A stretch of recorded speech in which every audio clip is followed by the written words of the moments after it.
surgical thing. We might have to get this.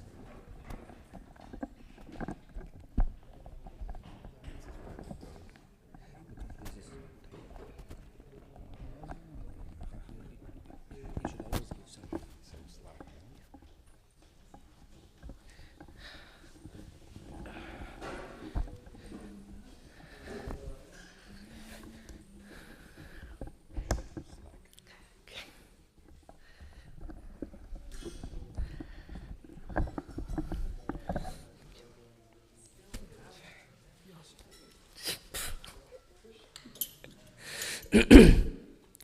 Hare Krishna. Welcome to the daily morning Srimad Bhagavatam class at Shri Shri Radha Kalachandji Dham.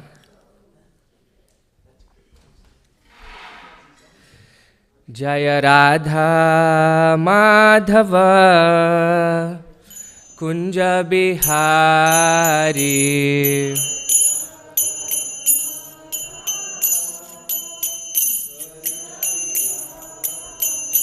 Jaya Radha Madhava Kunja Bihari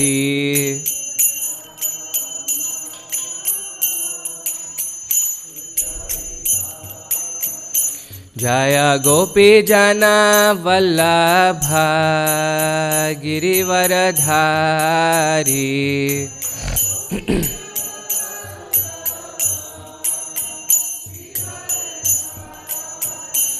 Jaya Gopi Jana Vallabha Girivaradhari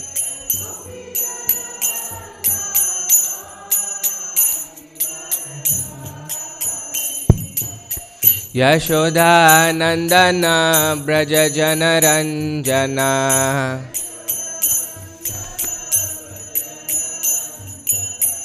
Yashoda Nandana Braja Jana Ranjana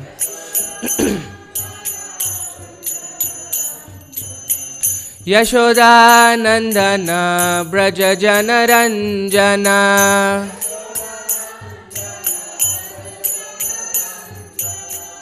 Yamuna Tira Vanachari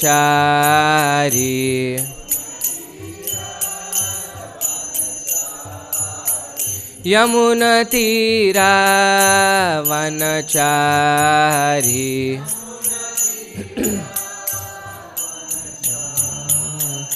Jaya Radha Madhava Kunja Bihari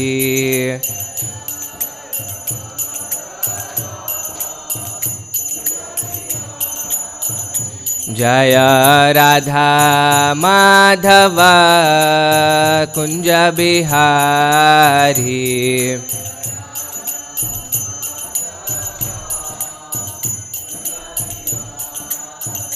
Jaya Gopi Jana Vallabha Girivaradhari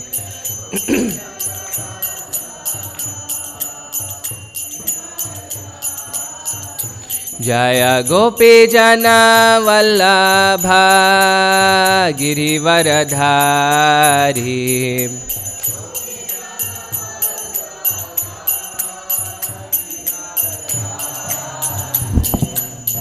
Yashoda Nandana Braja Jana Ranjana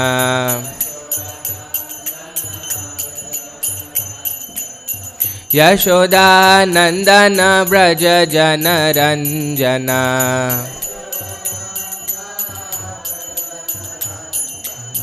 Yashoda Nandana Braja Jana Ranjana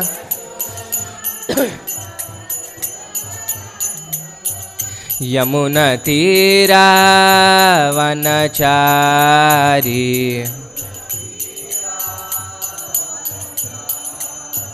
Yamuna Tira Vanachari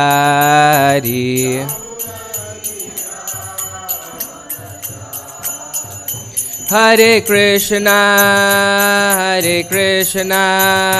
Krishna Krishna Hare Hare Hare Rama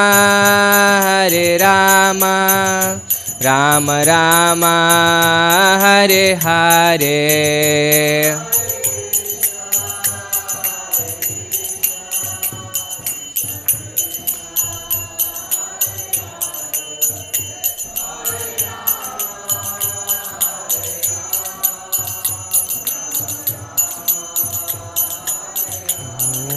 Hare Krishna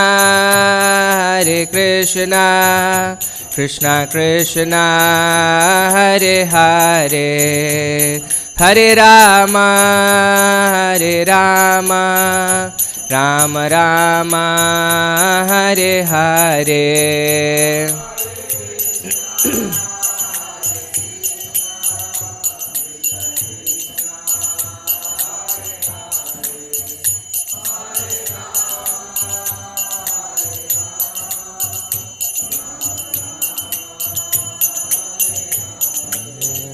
Jaya Prabhupada Jaya Prabhupada Jaya Prabhupada Jaya Prabhupada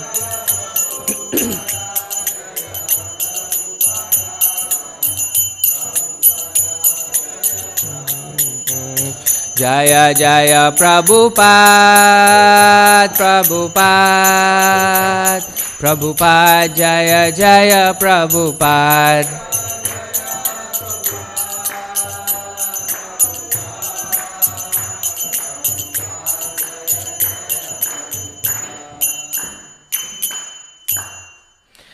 Srila Prabhupada ki jai, Grantaraj Srimad Bhagavatam ki jai, Samaveta Bhakta Vrinda ki jai. Okay, we're continuing with our reading from Srimad Bhagavatam, Canto 4, Chapter 7. We'll do text 48 through the end of the chapter today. For that, we'll start with the Mangalacharana. Please repeat. Om Namo Bhagavate Vasudevaya. Om Namo Bhagavate Vasudevaya. Om Namo Bhagavate Vasudevaya. Can chant the prayers together. Narayanam Namaskritya Naram Chaiva Narottamam Devim Saraswatim Vyasam Tato Jayamudirayet. Before reciting the Srimad Bhagavatam, which is the very means of conquest, one offer respectful obeisances unto the personality of Godhead, Narayana, unto Narayana Rishi, the supermost human being, unto Mother Saraswati, the goddess of learning, and unto Srila Vyasadev, the author. Nashta prayeshu bhadreshu nityam bhagavata sevaya bhagavati uttama shloke bhaktir bhavati naishtiki. By regular attendance in classes on the Bhagavatam and by rendering of service to the pure devotee, all that is troublesome to the heart is almost completely destroyed, and loving service unto the personality of Godhead, who is praised with transcendental songs, is established as an irrevocable fact. Om Ajnana Timirandasya Jnananjana Shalakaya Chakshurun Militam Yena Tasmai Shri Gurave Namaha. Shri Chaitanya Manobishtam Stapitam Yena Bhutale Swayam Rupa Kadamahyam Dadati Swapadantikam Vandeham Shri Guru Shri Utapadakamalam Shri Gurun Vaishnavamsha Shri Rupam Sagrajatam Sahagana Raghunathanvitam Tam Sajivam Sadvaitam Savadutam Parijana Sahitam Krishna Chaitanya Devam Shri Radha Krishna Padan Sahagana Lalita Shri Vishakan Vitamsha. He Krishna Karuna Sindho Dinabandho Jagatpate Gopesha Gopika Kanta Radha Kanta Namostute Tapta Kanchana Gaurangi Radhe Vrindavaneshwari Vrishabhanu Sute Devi Pranamami Hari Priye Vancha Kalpatarubhyascha Kripa Sindubhya Evacha Patitanam Pavanebhyo Vaishnavebhyo Namo Namaha. Jaya Shri Krishna Chaitanya Prabhu Nityananda Shri Advaita Gadadhara Shri Vasadi Gaura Bhakta Vrinda. Hare Krishna Krishna Krishna Hare Hare, Hare Rama Rama Rama Hare Hare. Namam Vishnupadaya Krishna Preshtaya Bhutale Srimate Bhakti Vedanta Swaminiti Namine. Namaste Saraswate Deve Gauravani Pracharine Nirvisesha Shunyavadi Paschatya Deshatarine. Okay, chapter 7, the sacrifice performed by Daksha. So, can somebody quickly recap what has happened so far, or at least yesterday? What did we read yesterday?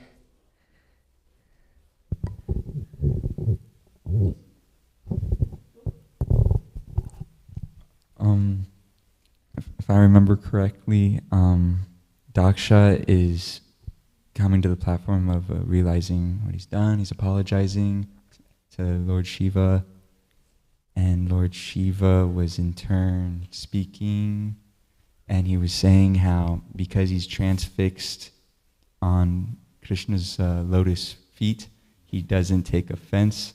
So that is why he gave you did a great offense, but you get the head of a goat. Yeah, very Something nice. like that. Thank you. And also, Lord Vishnu appears, and then several people assembled in that sacrificial arena offer their prayers. And in this section, we see the reply, how Lord Vishnu responds. And we finish off this entire section of Daksha, Lord Shiva, and Sati today. So let's start with text 48, translation. The focus verse for today is text 54. So we'll read through 61 to just see how this all comes to an end, and then come back to 54.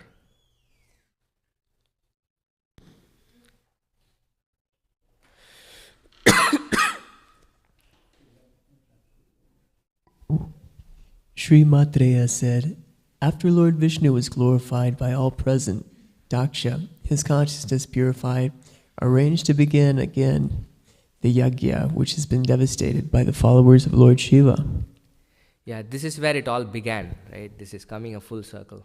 They were trying to perform the yajna, the sacrifice, and then that's where Daksha thought he was disrespected.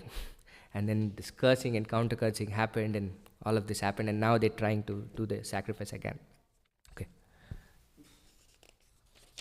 Maitreya continued, my dear sinless Vidura, Lord Vishnu is actually the enjoyer of the results of all sacrifices. Yet because of his being the supersoul of all living entities, he was satisfied simply with his share of the sacrificial offerings. He therefore addressed Daksha in a pleasing attitude. I would like to pause here for just a minute. This is a very interesting purport, very nice purport that Srila Prabhupada has for this verse. This verse says, Lord Vishnu was satisfied simply with his share of the sacrificial offerings. Ultimately, all of sacrifice that we do is for the satisfaction of Vishnu, right? But here, the verse specifically says he was satisfied with his share. Can anybody tell me why that is the case? Why it was just his share that he took from the sacrifice? Any ideas? From the context of what's happened in this entire section. Yes?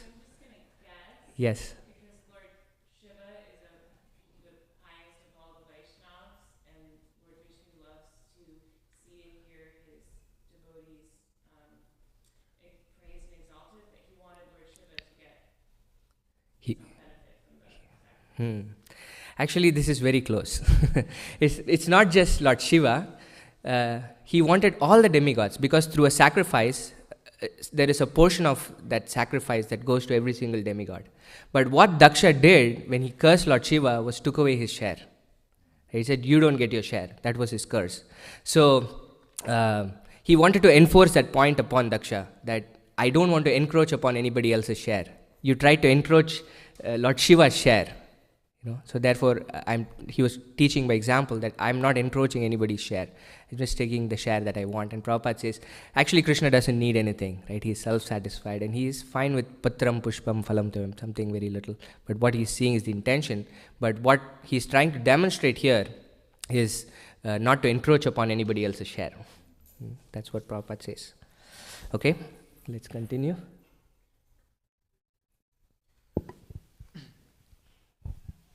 Lord Vishnu replied, Brahma, Lord Shiva and I are the supreme cause of the material manifestation. I am the supersoul, the self-sufficient witness. But impersonally, there is no difference between Brahma, Lord Shiva and me. It is from this verse that all the followers of Shankara are rubbing their hands and saying, this is what Srimad Bhagavatam is telling,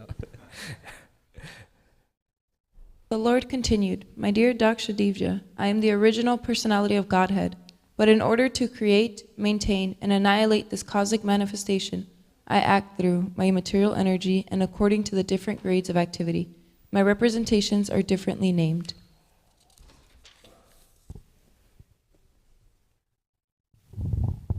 The Lord continued, one who is not in proper knowledge thinks that demigods like Brahma and Shiva are independent. Or he even thinks that the living entities are independent.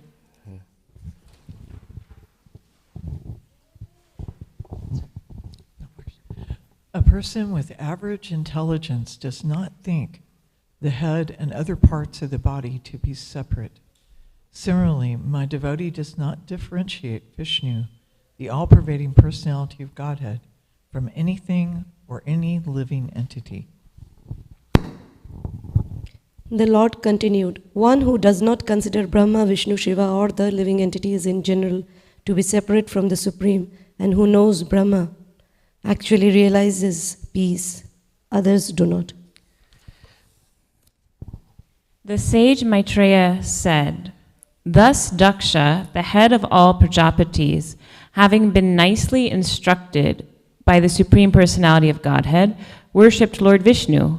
After worshipping him by performing the prescribed sacrificial ceremonies, Daksha separately worshipped Lord Brahma and Lord Shiva.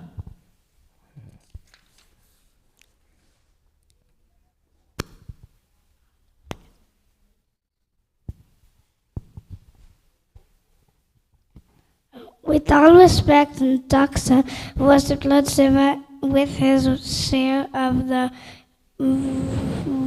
remnants of the yajna. After finishing the ritualistic sacrificial activities, he satisfied all the other demigods and the other people assembled there. Then, after finishing all these duties with the priests, he took a bath and was fully satisfied. Thank you, Raseshwari. Thus worship the Supreme Lord Vishnu by ritualistic performance of sacrifice. Daksha was completely situated on the religious path. Moreover, all the demigods who had assembled at the sacrifice blessed him and might increase the pity, and then they left.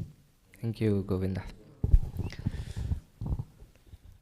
Maitreya said, I have heard that after giving up the body, she had received from Daksha, Dakshayani, his daughter, took her birth in the kingdom of the Himalayas. She was born as the daughter of Mena.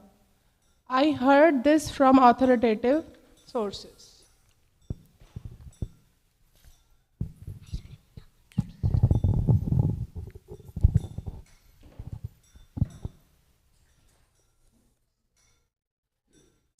Ambika, goddess Durga, who was known as Dakshayini Sati, again accepted Lord Shiva as her husband, just as different energies of the Supreme Personality of Godhead act during the course of a new creation.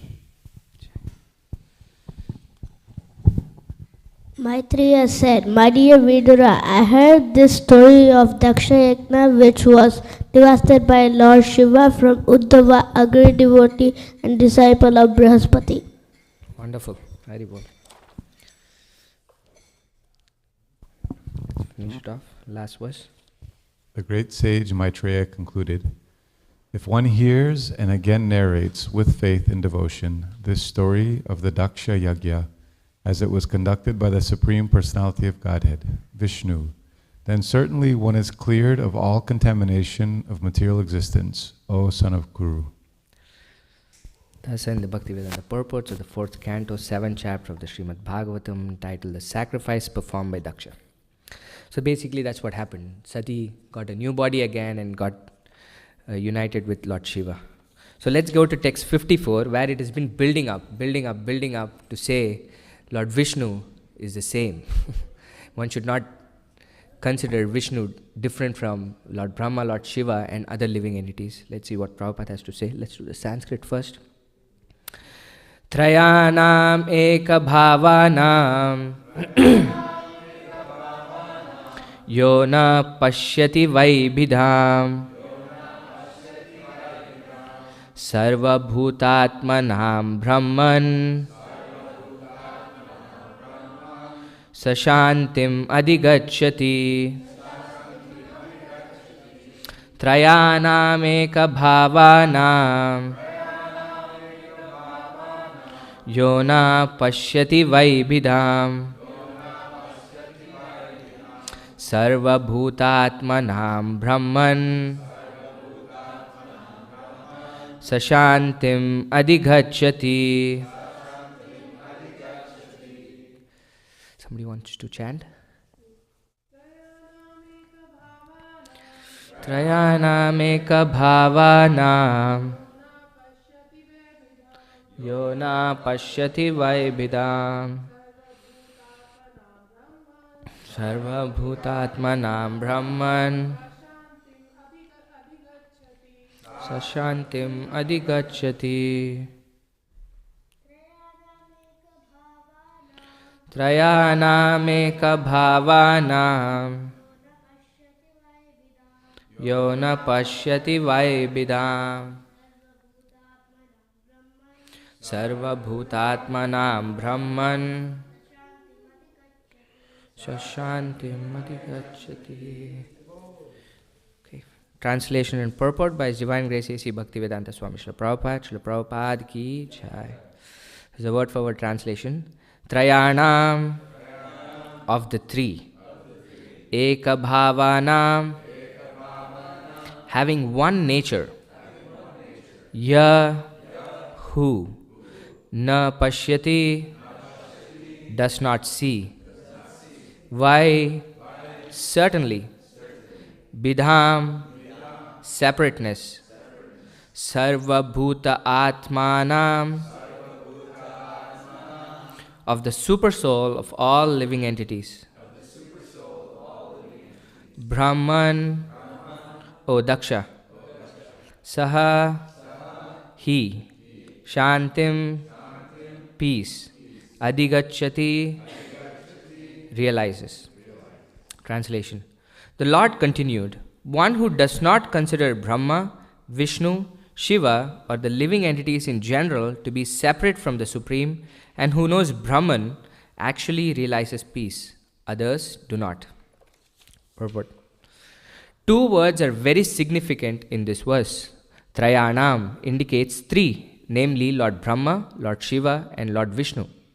Bidham means different. There are three and therefore they are separate, but at the same time they are one.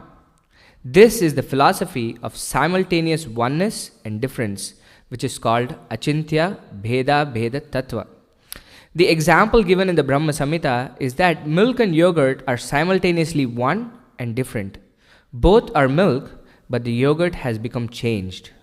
In order to achieve real peace, one should see everything and every living entity, including Lord Brahma and Lord Shiva, as non-different from the Supreme Personality of Godhead. No one is independent. Every one of us is an expansion of the Supreme Personality of Godhead. This accounts for unity in diversity. There are diverse manifestations, but at the same time, they are one in Vishnu. Everything is an expansion of Vishnu's energy.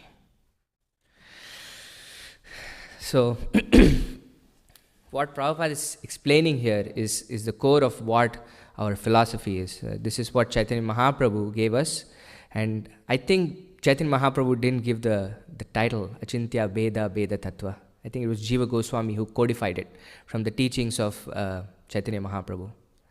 So every time when we hear the word oneness, we are one with Vishnu, we are the same as Vishnu, we have a red flag in our head, right? Because that is the very nature of this world that we live in. Because all of us want to be masters and controllers, and when this idea comes in, we are like, oh yeah, that reinforces the thought process that I've been having, right? And according to our philosophy, that is not false. We are one with Vishnu. But we have to at the same time say we are also different, simultaneously one and different with Vishnu. So, all the acharyas are trying to harmonize these apparent contradictions that we have in the Vedas, where we have these statements that say that we are one with the Lord, we are the same as the Lord. And also there are statements that say there are some differences also. So how do we understand it? And at the same time, everything is true. So, for us to understand this, Mahaprabhu demonstrates this so amazingly well. Mahaprabhu, when he took sannyas from the Shankara Sampradaya. The ideology or the philosophy of the Shankara Sampradaya is Advaita. Advaita means no two. Yeah, not two. Everything is one. There is just one reality, right? Ultimately, all of us are trying to understand the reality. Where are we? Who am I? What am I doing here? All those kinds of things, different kinds of realities. So ultimately, all of us are trying to figure out what actual reality is. And then the philosophy purported by Shankaracharya is that of Advaita, that everything is one. It's just that we are in Maya, Mayavada. Maya means illusion. We are in illusion. So once we come out of this illusion, we will know that everything is one. We are also Brahman, that one reality that always exists. We see these differences in this world because of ignorance, because of avidya. And the example that he gives is that of a rope and a snake. This is a very, very famous example that Adi Shankara gives. So consider this scenario where it's really dark, there is no moonlight, and you go out of the door, open the door, and then you see a snake. You're really terrified of it, shut the door and come in. And then the next morning you open the door and you see, oh, it was not a snake after all. What was it? It was a rope. Right? This, in this analogy, it means our ignorance. Initially we didn't know. But then once there was light, once there was knowledge, we actually recognized that, oh, it was not a snake after all, but it was actually a rope. Right? So I'm, I think, simplifying it a lot. But the idea is we have ignorance, and because of our ignorance, we are in illusion. Therefore, we are thinking one thing to be something else. And once we have knowledge, we actually realize it was not that thing that we thought after all, but it was just that one reality, which is Brahman. This is the basics of Mayavad philosophy. So, Chaitanya Mahaprabhu, after his sannyas, is in Varanasi. And Varanasi is the head of these Mayavad philosophy. And you have these so many sannyasis who are practicing Mayavad philosophy there. And Chaitanya Mahaprabhu took sannyas from the Mayavad Sampradaya, the Keshava Bharati, who the title Bharati is given to only sannyasis of the Saraswati. And he's looking at Mahaprabhu and he's asking, oh, you're one of us. I know your name is Krishna Chaitanya, and you've taken sannyas from Keshava Bharati, but yet you don't see us at all. You don't come and associate with us at all. And you're just dancing madly and singing. Why don't you come with us and study the Vedanta Sutra? This is what Prakashadananda Saraswati's proposal to Chaitanya Mahaprabhu was. So his implicit thinking was that singing and dancing was completely not the essence of Vedanta Sutra. You're doing something that you should not be doing. Instead, you have to sit and study the Vedanta Sutra. That's what sannyasis are expected to do. And instead, you're just chanting madly and dancing on the streets, which is not something that's expected out of a sannyasi. So, I would like to go to that purport of Chaitanya Charitamrita.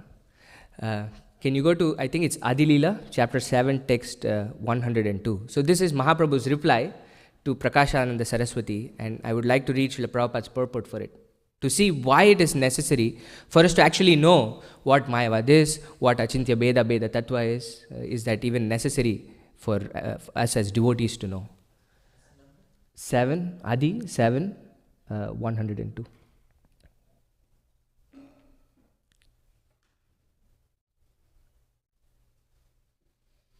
Scroll down to the translation and purport.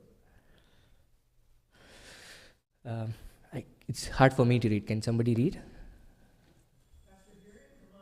Can you use the mic, please?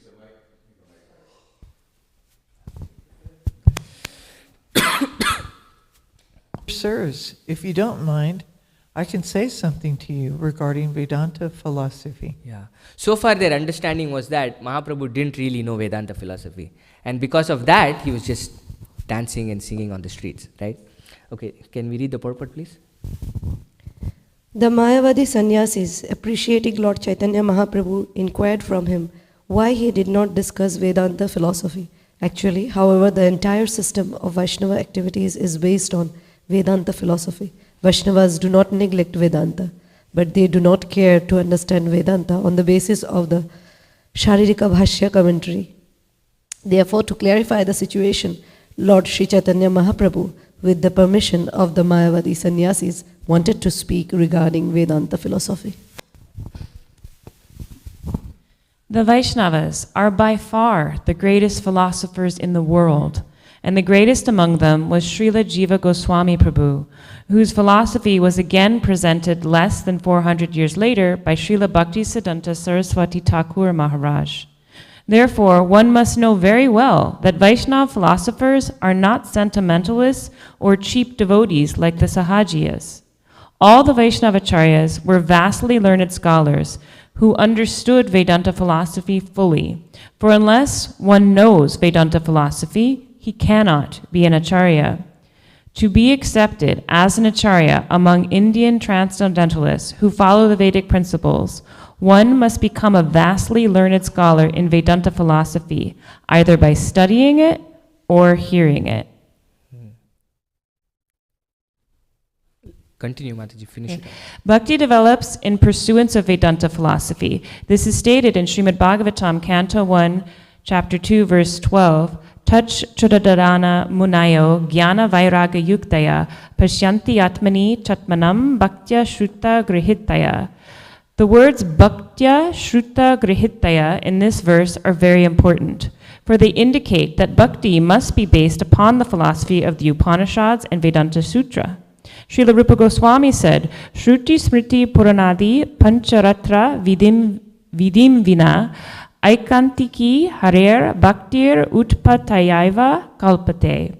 Devotional service performed without reference to the Vedas, Puranas, Pancharatras, etc., must be considered sentimentalism, and it causes nothing but disturbance to society.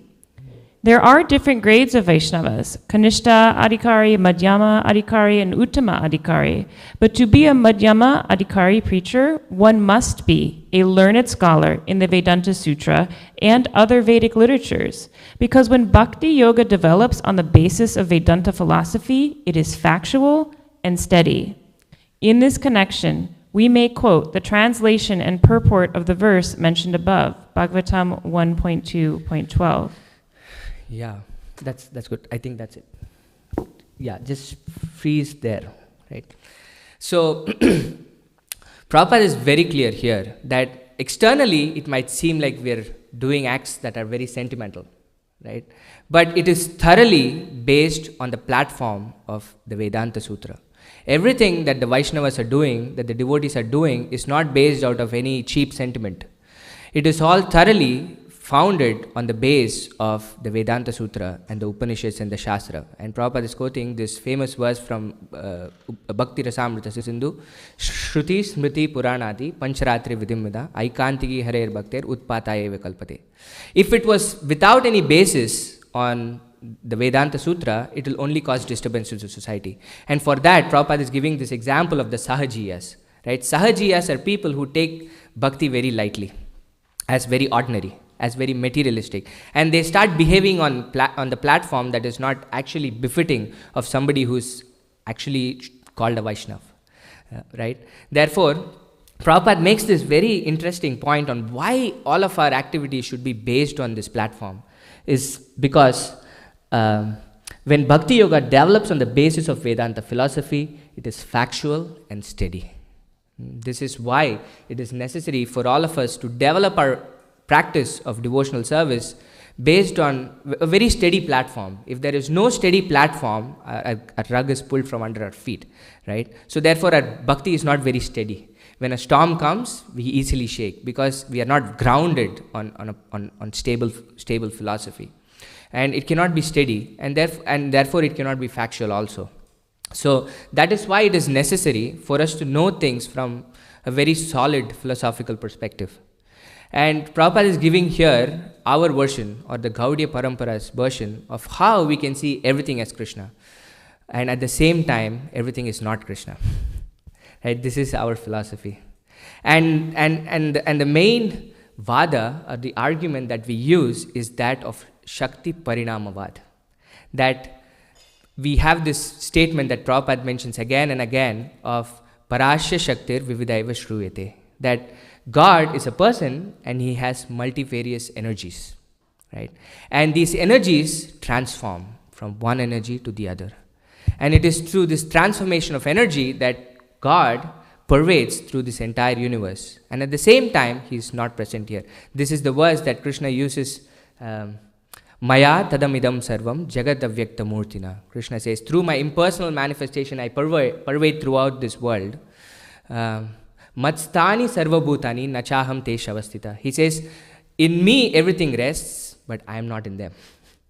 This is how this is the nature of Upanishads, is that it is a little bit cryptic, right? So everything is Krishna in the sense that everything is Krishna's energy.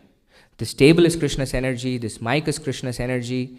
Everything is in that sense, all living entities are Krishna's energy. And we've read this about 3 major categorizations of Krishna's energy, right? Does anybody know what this is? We've read it through the Bhagavatam. The 3 major categorizations of Krishna's energy. No? Yes. Internal, marginal, and external potencies, right? So Krishna, of course, has multifarious energies, and these are classified into 3 major categories of energies. So the external manifestation of Krishna's energy is this material world. Through his energy, Krishna creates this world. And just like how the example is given of that of a sun and the sunshine. In a way, the sun and the sunshine are non-different, right? The energy of the sun is the sunshine, but at the same time, there is some difference. What is the difference? One is the source, which is something that Krishna is saying in the verse before also, that everything is dependent on the Lord, right? And what is the other major difference that Prabhupada quotes again and again and again? One is more, like 1,000,000 times more powerful. Exactly. The quantity, right? We are qualitatively one with the Lord. That's where the oneness comes from. The qualities that Krishna have and we have are very similar. But the quantity is just incomparable. We are infinitesimal, whereas the quantity of Krishna is just unlimited, right? And what Prabhupada is, at least the philosophy is called achintya, of how simultaneously Krishna is one with everything and different at the same time. That's what simultaneous means, right? Krishna is everything, but at the same time he is different also. But how do we understand this? That is achintya. Achintya means it's inconceivable. Okay? So this is our philosophy. Where do we put the inconceivability on? The inconceivability is on Krishna, right? We cannot conceive of this simultaneous oneness and difference in Krishna, right? That the inconceivability is on Krishna's energy. But whereas we looked at this example of the rope and the snake, right? What is required for the rope and the snake to be confused? What should be true? Right? Imperfect senses, yeah, but what else? There should be something for us to... Will you think of a rope and an apple to be the same? First, you have to know of both the subjects. And two, there has to be some similarity. Right? You're not going to think that, I'm not going to confuse the rope with an apple. Because there are absolutely no similarities with it. And therefore, the Mayavad philosophy or the Advaita philosophy puts the inconceivability on something that is very conceivable. Right? The material world, I can conceive of this table, I can conceive of a rope, I can conceive of a snake, and it puts the achintya or the inconceivability on something that is very easily conceivable. Tell me which is better, to put inconceivability on the Lord Himself or to put inconceivability on something that is easily conceivable. Right? And the biggest problem that this Mayavad philosophy has is that who is confused? According to the Mayavad philosophy, who is confused? Yeah, because there is only one reality, right? There is just one Brahman. There is nothing else apart from it. But then this Brahman is confused, which is completely unacceptable in any system of philosophy, right? So this is Achintya Beda Beda Tattva, the way in which Mahaprabhu harmonizes all these incompatibilities. And for us as devotees, how it is useful is that Krishna is giving so many of his opulences in the Gita. I am the taste of the water, I am the sun and the moon. These are different impersonal energies of the Lord, isn't it? But yet, when a devotee actually tastes water, what is he thinking? He's thinking about the Lord, right? He's thinking about the person. This is the highest realization that the Srimad Bhagavatam says one can have. Vadanti tat tattva vidas tattvam yajñatvam avyayam brahmeti paramatmeti bhagavaniti shabdete. That is one absolute reality that we think can be seen in three different ways. One is the Brahman, the all-pervading reality, right? But there is something little higher than that, which is the localized aspect of that reality, which is called the Paramatma, that the Lord residing within our hearts. But even better than that realization is that of Bhagavan, where this ultimate reality is a person. He has qualities, he has features, he performs activities, and all of us can relate with him through relationships, tangible relationships, right? Therefore, when we see these energies of the Lord, we remember the person that we have a relationship with. It's not something that's just an abstract entity of taste. Like, how do you, like, there is some appreciation to that. But then it's the person that's giving that taste, and we think of that person and we're grateful to that person. And when it goes even deeper, we think of this relationship that we have with this person, right? And what this person has done to us and how we can serve this person. Ultimately, that's what devotional service gives us, the highest realization of this absolute truth, of that this absolute truth is a person. He has a name, he has his form, he has qualities, he performs activities. And that is where our actual happiness comes from, in relating to this person through all of these qualities that he has. Anyway, I'll stop here. We've run a little over time, but if there are any questions or comments and reflections, corrections. Hare Krishna. Hare Krishna. Thank you for this wonderful lecture. I have a question.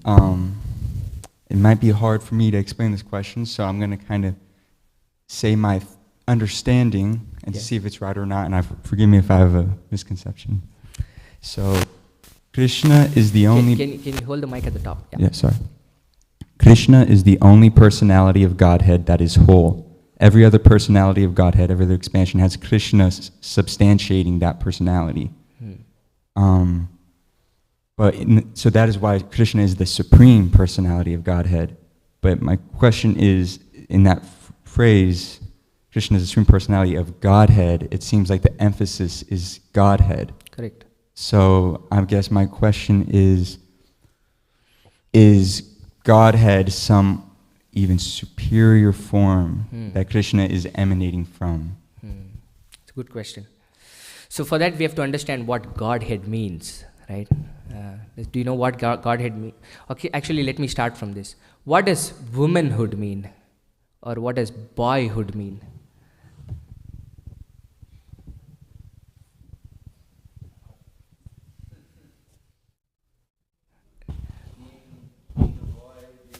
Yeah, being a part of that group, part of that classification, right? That's what it means. So that's basically what Godhead means, is a classification of people who have these godly qualities. It comes from the word godhood, which changes to Godhead. That's basically what it is. So it's not a separate person or a separate entity, it's just a classification of some things that have the same nature. So we also have godly qualities as spirit souls. Lord Shiva has godly qualities. Lord Brahma has godly qualities. There are unlimited such entities that have godly qualities. But among them, who is the supreme? Right? That's exactly what it means to be the supreme. Right? But then Prabhupada adds another word, is that this supreme among all this Godhead is not just an abstract entity, but it's a person. That's why it's called the Supreme Personality of Godhead. Right? That's basically what it means. Make sense? Yeah.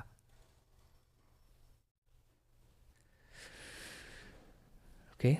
Anything else?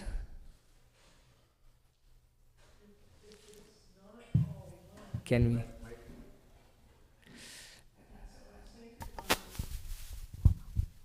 Sankirtan, we used to run into people that would say, well, all paths lead to the same. And it doesn't matter, Krishna, Brahma, Vishnu, Shiva, it's all one. And then one god brother, I think it was actually god uncle, he confronted this person and said, well, if it's all one, give me your wallet. And the person had to think, and you know, in Srila Gurudev's Servant of the Servant, there was another devotee that did the same thing. And the man did give the wallet. and it was, I think it was Giriraj Maharaj and Gurudev, they were on Sankirtan in India. Yeah. And he had to find them so that he could pay his rent. Yeah. He couldn't pay his rent. He said, you know, I gave you that wallet, but I just realized I have to pay my rent. Yeah. Anyway, that's, to me, one of the clearest. Thank you for that. Understandings. As devotees, we're always trying to show the difference, right? You're not God, you're not God, you're not God, because that is the default mode of this material world. That's why we're emphasizing the difference. We're emphasizing the difference. But there is also oneness in the sense of the quality that all of us have, right? That as Vaishnavas, that is why we are interested in everybody. We're not differentiating anybody, because we all know we are spirit souls inside. That's where the oneness comes from, right? We're qualitatively the same. Therefore, we want to give bhakti to everybody without any discrimination. This is where the Vaishnava oneness comes from the preaching aspect, right? But from the service aspect, the oneness comes from our oneness of desire with Krishna. That I don't have any desire that's separate from Krishna. Everything I do is so that I can satisfy Krishna's desire. In that way, we are one with Krishna in the sense of Krishna's desires. We never lose our identity. We still have our own identity, personal identity. But that identity gets into oneness based on Krishna's desire. That all of us are working towards cooperatively to satisfy Krishna. Right? Or else there is always going to be differences and there is always going to be conflicts. And which is the natural state of the material world. Right? Each of us are thinking, Ishwaroham Mahambohi Siddhoham Balavan Sukhi. That I am the Ishwara, I am the enjoyer. I have so many powers. So, and from that perspective, everybody else has a circle that conflicts with each other, right? Everybody thinks, oh, this person should listen to me, that person should listen to me. And we have conflicts in this world. And that's why the acharyas are constantly emphasizing the differences. But as we progress, we can actually see how Krishna is present everywhere, right? In a lecture many years back, I think this was this verse in the Gita where Krishna is talking about different opulences and how we can see Krishna everywhere. That's basically how he is giving us these examples of how we can see Krishna everywhere. And a devotee asked Ritudvaja Swami Maharaj, how can I do this? Like when I'm in the temple, it's very easy. Kalachanji is there. It's so easy to see Krishna. How can I see Krishna in every single second of my life? because I'm not there yet. So he was saying this example that you have to say, if you're working in an office, pick different aspects in that office that remind you of Krishna. So when you go and take a cup of water, you can see. So this is, he was saying, our exercise is that every single day I find one aspect of Krishna at work. So I'm reminded of Krishna constantly throughout my working day, right? So that's how we see Krishna everywhere as devotees, and not that everything is one and everything is Krishna, that way. Okay? If there are no questions or comments, I think we should stop here and give you back 1 more minute for all the minutes I've taken extra before. ग्रंथराज Shrimad Bhagavatam की जय, श्रील प्रभुपाद की जय। वांछा कल्पतरुभ्यश्च कृपा सिंधुभ्य एव च पतितानां पावनेभ्यो वैष्णवेभ्यो नमो नमः। जय।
See the argument and then I see the reply, but I don't really understand the problem.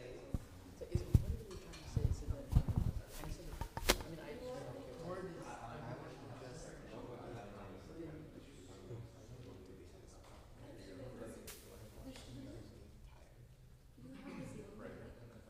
So if I forward you the WhatsApp and Instagram link where we post the photos. Oh, you post on WhatsApp too?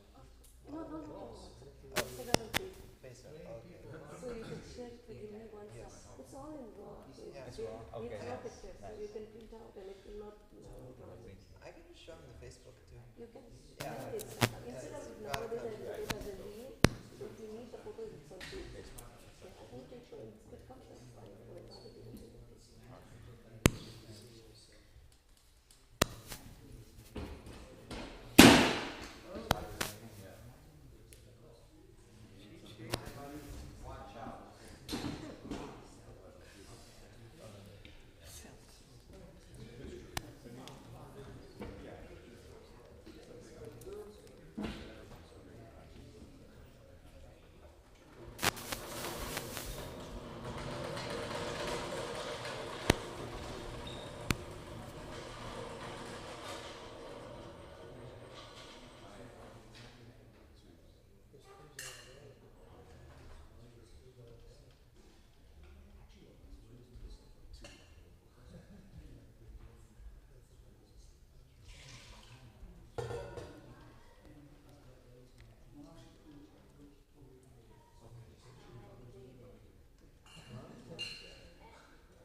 Okay. Thank you so much.